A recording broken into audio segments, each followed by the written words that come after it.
నా శరీరం. నేను నా బుర్ర వాడుకోకపోతే వేరే వాళ్ళు వాడుకుంటారు. ఇది నా టైము నేను వాడుకోకపోతే వేరేటోళ్ళు వాడుకుంటారు.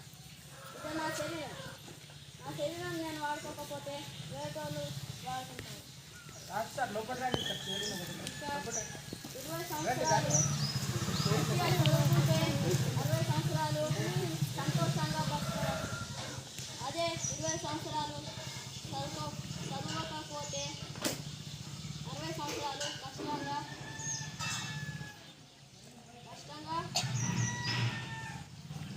కష్టంగా ఉండాలి. ఈ అవకాశం ఇచ్చిన